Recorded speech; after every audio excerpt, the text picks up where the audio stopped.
Natikom merba għal din il-laqa ma' Kristu fl-Ewkaristija, fl-isem tal-Missier u tal-Iben u tal-Ispiritu Santu.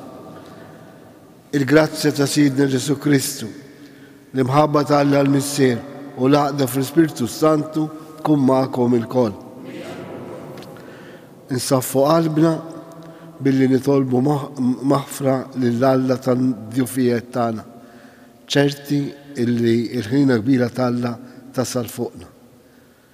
U għalhekk flimkien nistqar l-Alla li jista' kollox u li l-konħuti li jiena għadniet ħafna bil-ħsieb, bil-kliem, bil-emin u billi ħallejt mirijieti ħtija tiegħi. Għalhekk nitlob lill-Imqazza Marija dejjem Verġni, lill-Anġlu u l-Qaddisin kollha u lilkom-ħuti biex titolbu għalija il-mulej Alla tagħna. Eħen għalina Alla li jista' kollox jaħfrilna dnubitna u jwassalna għal ħajja ta' dejjem. Mulej ħnina, Kristu ħnina, mulej ħnina. Il-udisa din nofruha għal Emanuel Gawci u l-familja Gawci Camilleri. Nitolbu. Mulej Alla tagħna, għatina li nqimu lilek bruħna kollha u li nħobbu lil xulxin b'imħabba spiritwali. Bibnek Ġesu Kristu Sidna li hu Alla u miegħek jgħix fi saltan flimkien mal-Ispiritu Santu għal dejjem ta' dejjem.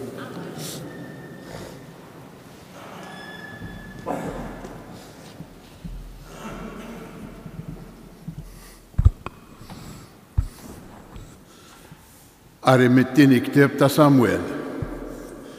F'dak iż-żmien marru jarfu lil David u jgħidulu: il-qalb tal-Iżraelin daret għal wara Absalom.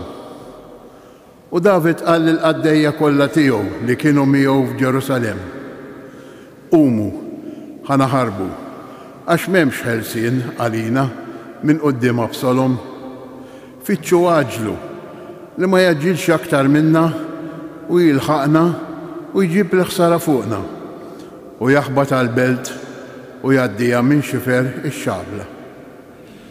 David tala l-olja ta' żebbuġ, tiela u jibki, brasu mottija u miexi ħafi.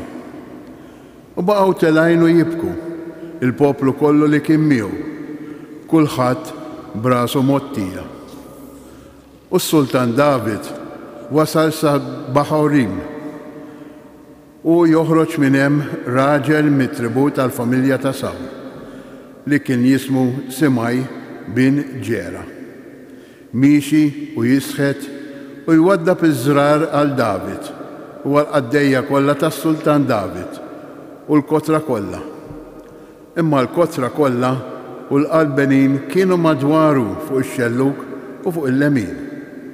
U dan beda jgħid Simaj u jisħet: itlaq lem, ja bniedem imċappas bid-dem, bniedem mill-lar.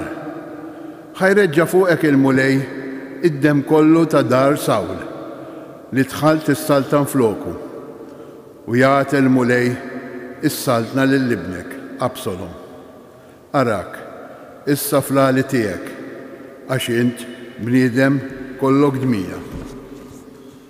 U Abisaj bin Serija għall-sultan: għal dan il-kelb mejjet qiegħed jisħet lil sid is-sultan, ħammur u naqtalu rasu barra. U s-sultan wieġeb: x'hemm bejni u bejkom u li tserruja? Jekk qiegħed jisħet għax ordnalu l-mulej, isħet lil David u min jista' jgħidlu għax qiegħed tagħmel hekk. U David qal lil Abisaj u lill-qaddejja tiegħu kollha: araw, ibni li ħareġ mill-ġewwieni tiegħi qiegħed ifittix li ħajti. Kemm aktar issa wieħed minn ulied Benjamin. Ħalluh jisħet għax hekk ordnalu l-mulej. Għandu mnejn il-mulej jixħet għajnejh fuq l-hemm tiegħi u jrodli l-ġid flok is-saħta tal-lum. u David u l-qaddejja tiegħu baqgħu sejrin għal triqthom. Il-kelma tal-mulej. Rodda ħajr lill-Alla. Ma nibżax minn poplu sħiħ li jinġemma madwari kontrija. Ma nibżax minn poplu sħiħ li jinġemma madwari kontrija. Kemm kotru mulej l-edewwa tiegħi. Ħafna huma dawk li qamu għalija. Ħafna huma dawk li jgħidu fuqi m'hemmx salvazzjoni għalih falla. Ma nibżax minn poplu sħiħ li jinġemma madwar kontrija. Immint mulej tarka madwari, inti ġieħ tiegħi, int terfa' li rasi. Jien bl-inħinoli il-mulej insejjaħ u jweġibni mill-olja imqazza tiegħu. Ma nibżax minn poplu sħiħ li jinġemma madwari kontrija. Immur nimtet u norqod u nqum għax il-mulej iżomni. Ma nibżax minn poplu sħiħ li jinġemma madwari kontrija. Ma nibżax minn poplu sħiħ li jinġemma madwari kontrija. Nqumu għall-Evanġelju. Alleluja.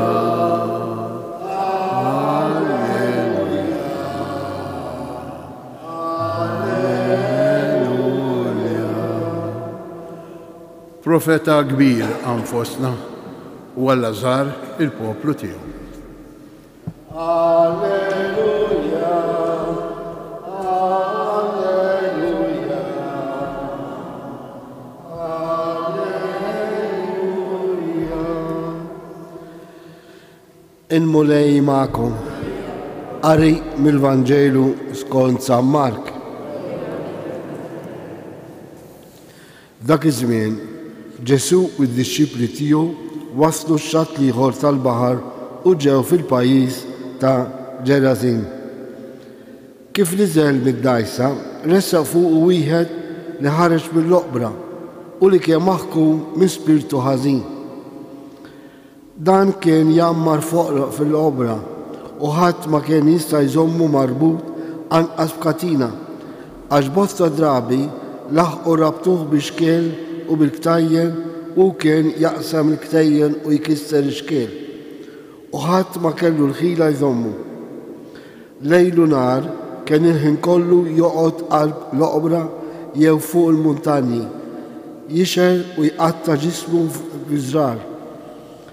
Kif lemaħ lil Ġesu mill-bogħod, ġera lejh, inxtaħet fl-art qudiemu u għajed blaħan qawwi u qal: aħna x'għandna x'naqsmu Ġesu bin Alla l-għoli. Aħfirli, aħlifli fuq Alla li ma taħqarniex għax kien qallu: oħroġ ja spiritu ħażin minn dan il-bniedem. Imbagħad staqsih: x'ismek? Wieġbu: Leġġjuni simni għax aħna ħafna, u beda jitolbu bil-ħerqa biex ma jkeċċihomx barra mill-pajjiż. Mela kien hemm merħla kbira ta' qżieqes tira mal-ġenb tal-olja u l-ispirti talbuh ħafna u qalulu: ibatna lejn il-qżieqes ħallidħlu fihom u ħallihom imorru.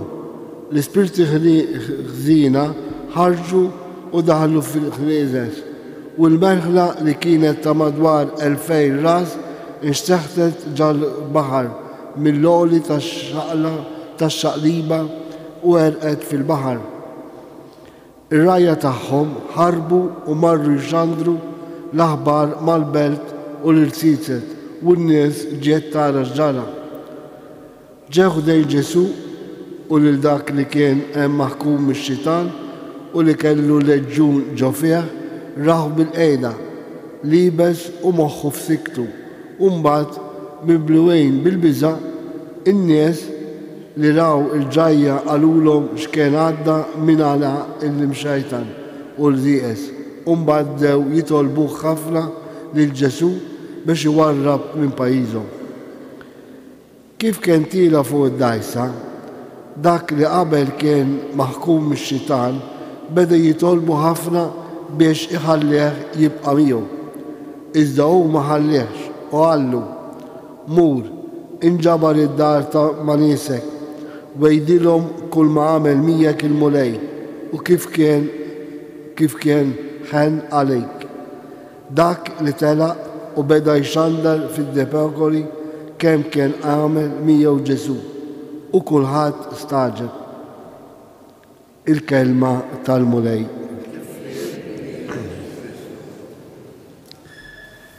Ġesu huwa ir-rebbieħ fuq kull tip ta' ħażen. U x'ħażen hawn fid-dinja? X'ħażen kien hemm fi żmien Ġesu? X'ħażen kien hemm qabel Ġesu? Dak li twarrab lil Alla minn ħajtek. Smajna wkoll fl-ewwel qari kemm diffikultajiet batijiet kellu David, teddida mir-re Sawl, problemi ma' ibnu Salonu u l-bqija. Issa b'dan ir-rakkont ta' Ġesu skont il-Vanġelu ta' San Mark jgħidilna affarijiet interessanti. Tipo għalli daħal fil-pajjiż ta' Ġerasin, illi kien pajjiż imsemmi għal-ħażen, fejn kien jgħidu illi hemm ix-xaten, ix-xitan isaltan fuq dik il-belt, allura belt tal-ħażen. U Ġesu daħal hemm. U x'ġara? Li ra wieħed maħkum l-ispirtu ħażin, forsi ma kienx possedut fiżikament, imma min jagħti widen għal kull tip ta' ħażen ikun xitan, għax ikun sieħeb ma' dak li hu lajn ta' ħażen li hu x-xitan. Imma Ġesu wera li kien qawwi tant illi rebaħ l-ispirtu tal-ħażen. Semma li kienu reġġun, kienu ħafna. Hekk jiġi għaliex l-ispirti ħżina jiġru għal-bnedmin u jipprovaw dejjem itelfu il-paċi, is-serenità fil-qlub tal-bnedmin.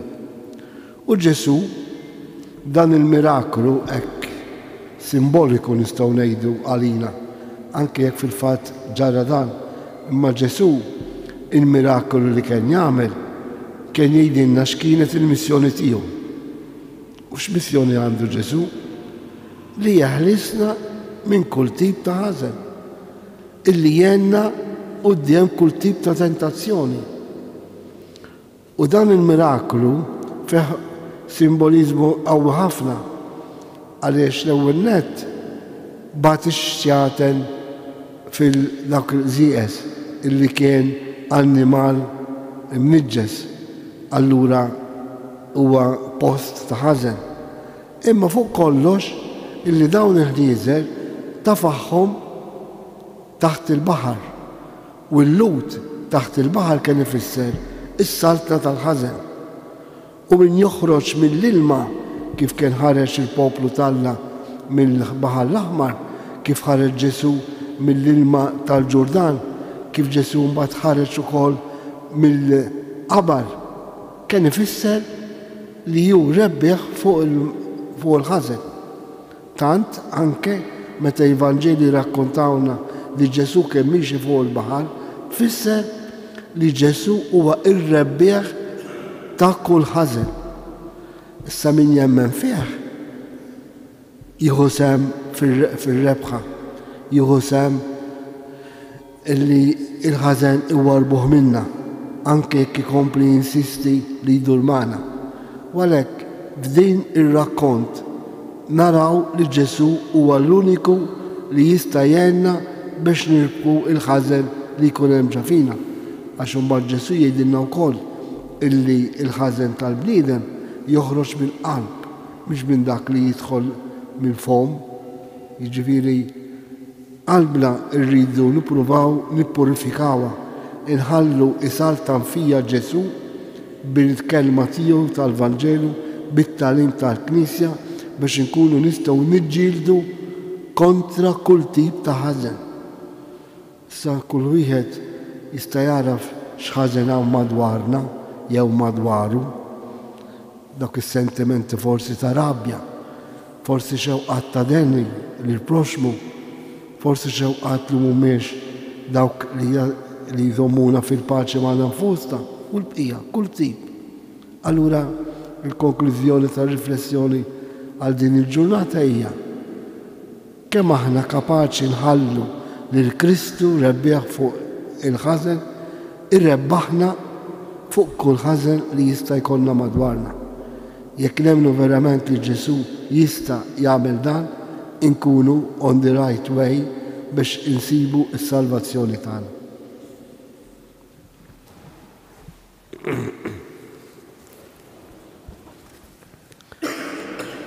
Alla li fl-modi kellemna permess tal-profeti, dal-aħħar żmien kellemna permess ta' Ibnu u tagħna spiritu għaddis tiegħu biex jenna fin-nuqqas ta' ħila tagħna. Bl-Ispiritu ta' Kristu li għajjat fi qlub Abba Missier ngħidulu, missirna li inti fis-smawiet ismana, missirna li inti fis-smawiet ismana. Sabiex l-insara iwettqu r-rieda ta' Kristu u jkunu merħla waħda taħt raj wieħed billi jkomplu mixja fit-triq tal-ekonomizmu nitolbu missirna li inti. Sabiex l-intervent tal-rappreżentanti tal-popli fid-dialogu internazzjonali jaslu għal solidarjetà akbar mal-foqra, inislu tama mill-imġabrin, iġibu l-paċi fost il-popli nitolbu. Sabiex min qiegħed ifittex il-ferħ fil-ġid ta' din id-dinja jiskopri li hu fqir u bil-bżonn tal-ħelsien minn kull ħażen, għalhekk Kristu kapaċi irrebbaħna nitolbu. Sabiex aħna l-koll inħallu lil Mulej Ġesu, it-tabib tar-ruħ u tal-ġisem, ifejjaqna minn kull tip ta' mart u ta' ħażen nitolbu. Għal benefatturi ta' dan is-santwarju, għal morda li jitolbuna biex nitolbu għalihom, għal dawk li duru moħħhom biex isibu l-faraġ fil-preżenza ta' Alla f'ħajjithom nitolbu. Permettuli talba bit-Taljan. Gesù è il vincitore su ogni male con la sua morte e risurrezione. Preghiamo perché nella nostra fede, nella sua potenza, possiamo essere liberi da ogni male che ci circonda. Preghiamo, nitolbu, sena li inti fisma. Ir-res ukoll it-tal personali tagħna.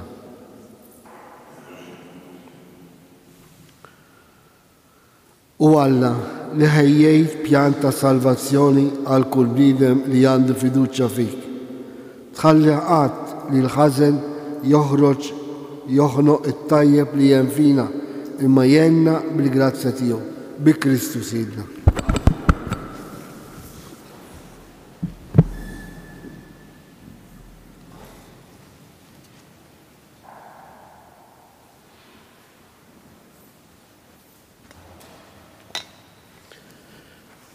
Imbirek int Mulej Alla tal-ħolqien kollu, għax fit-tjubitek tajtna dan il-ħobs li qegħdin nofrulek, frott tal-art u xogħol bniedem li minnu jisralina il-ħobs tal-ħajja. Bil-misteru ta' dal-ilma u l-imbit nieħdu sehem fin-natura divina ta' Kristu kif hu jissieħeb magħna fin-natura tagħna il-bnedmin.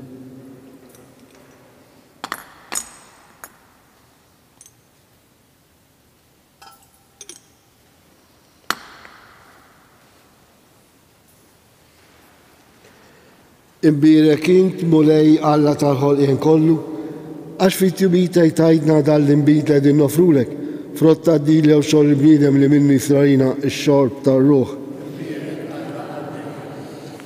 Itolbu ħuti biex is-sakrifiċċju tiegħi u tagħkom ikun jogħġob lil Alla l-Missier li jista' kollox.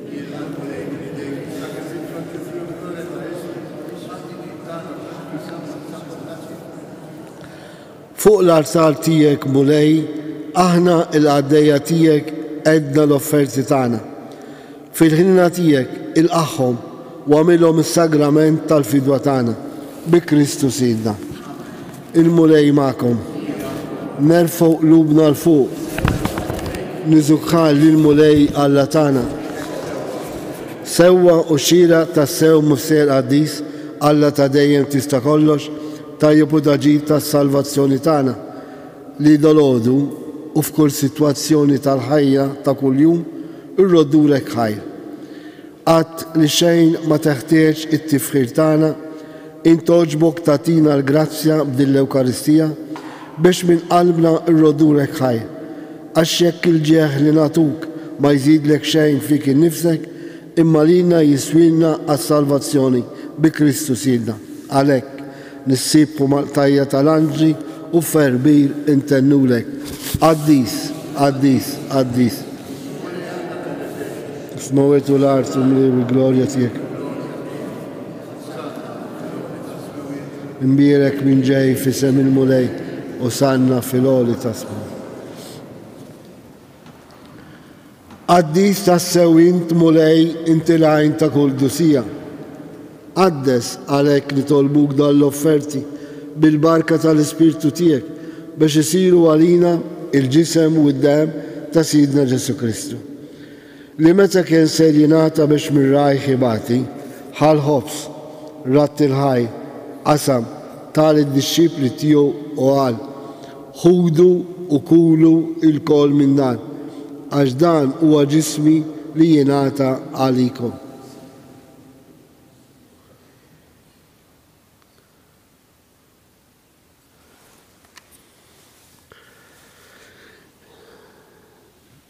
Ekku kol wara l-iklaħ għal-kalċi reġerat il-ħaj tal id-disċipli tiegħu u qal: ħudu u xorbu minnu l-kol, għax dan huwa l-kalċi ta' demmi tal-patti ġdid li jibqa' dejjem, id-dem li jxxerret għalikom u għall-bnedmin kollha għall-maħfra tad-nubiet. Għamlu dan b'tifkira tiegħi.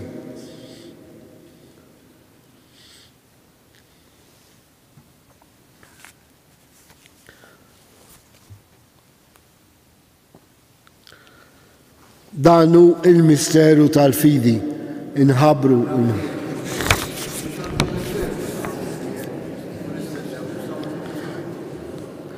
għalhekk aħna u nagħmlu dan tifkira tal-mewt u l-awmien ta' Sidna Ġesu Kristu, nofrulek mulej il-ħobs tal-ħajja u l-kalċi tas-salvazzjoni.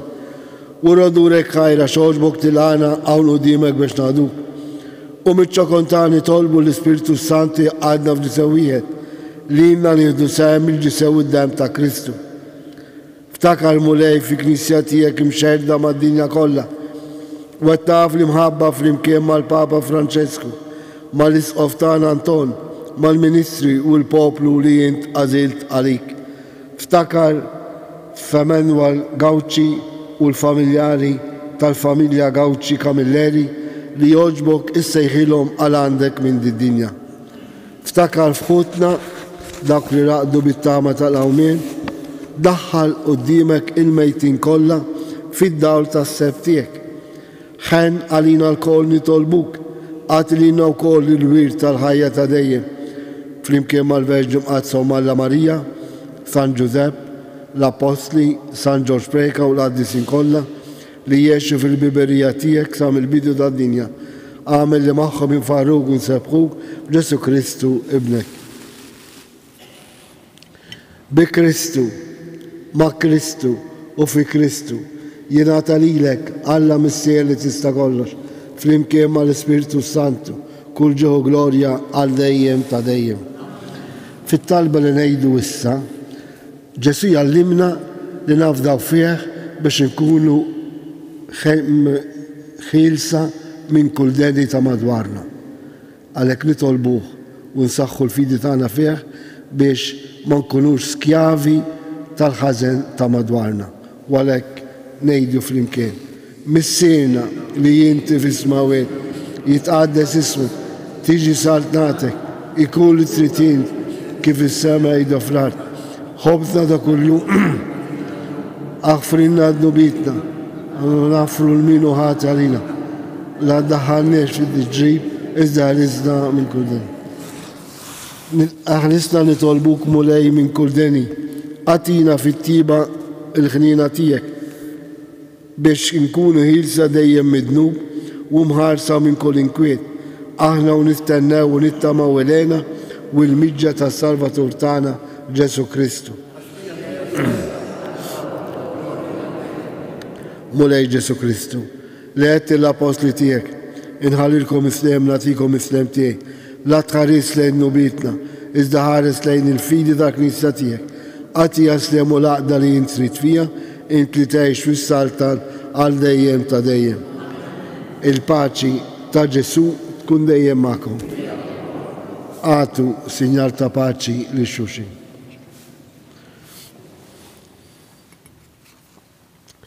الجسم والدم تا كريستو فدان الكالتشي اللي صار نتقربوا بيه يكون يسوعنا على الحياة تدايم حرف تعالى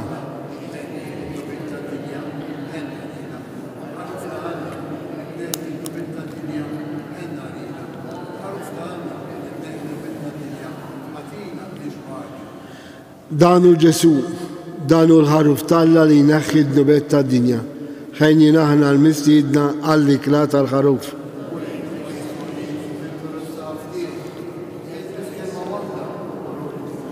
الجسم تا كريستو يحرسنا الحياة دايم آمين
Grazie, Signor Allah,